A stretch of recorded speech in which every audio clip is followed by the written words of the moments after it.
Hello, my name is Sophie Pomerine, and I will be sharing with you how becoming a behavioral therapist has shaped me as an individual. So, firstly, I became a behavioral therapist in last October, so 2025, and I didn't have any experience as a behavioral therapist.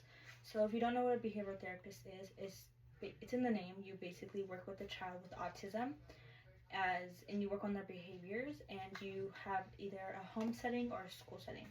I am in a home setting and I work through Monday through Saturdays, and I am with the kid 4 hours after school, so from 4 to 8 o'clock.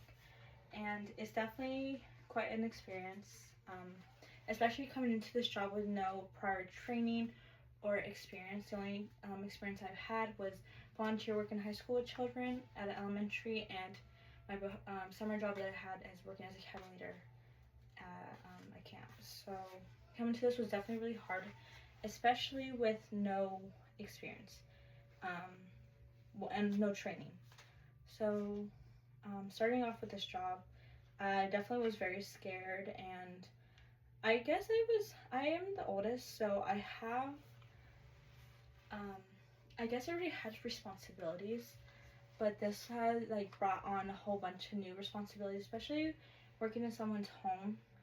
You're being watched, because when I did the cabin leader, I wasn't watched by someone's, like, by the children's parents, but being a behavioral therapist, you're watched by the parents and the family, and you're in their area, their safe space, and you have to make sure that you're allowing the child to feel safe and comfortable in their own home.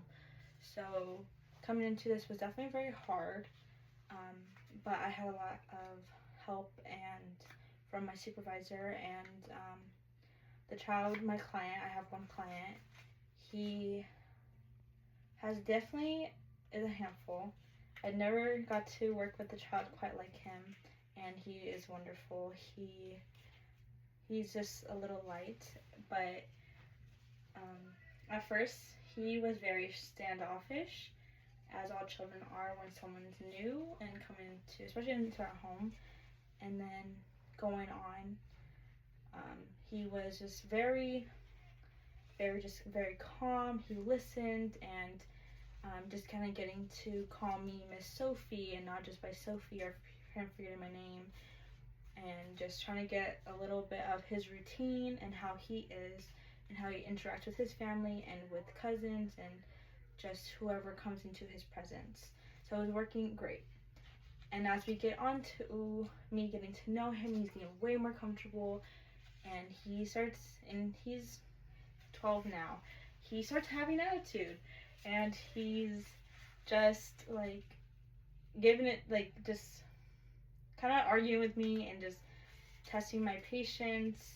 And that's when it became definitely a struggle. I definitely had one of the first, like, big, like, oh my goodness, what am I, like, what do I do moments, because this never happened to me, is we were playing a game, and it was red light, green light, and I was doing if you heard Squid Games, the show, I was doing the Squid Game version, so where you turn around and you turn back around.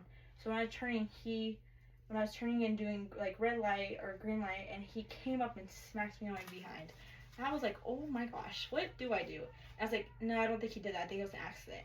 But later on in the day, he ended up doing it again, and that's when I was just like, okay, this is what is going on. So I had to speak with his sisters because the mother wasn't there, and his sisters are above the age to where I had to speak to them too, and they were just had to discipline him, but that was just like definitely like, oh.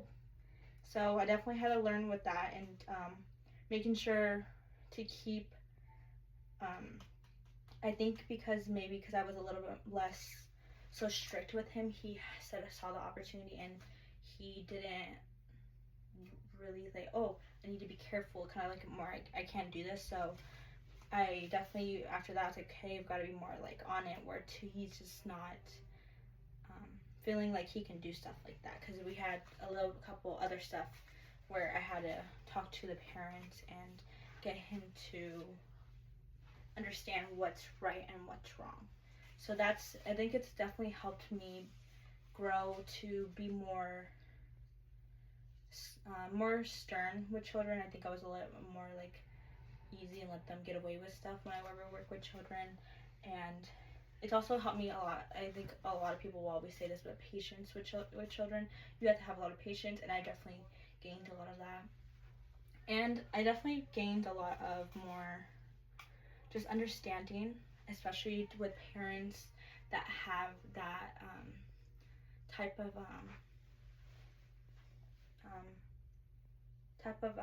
living where they have to adapt to their child.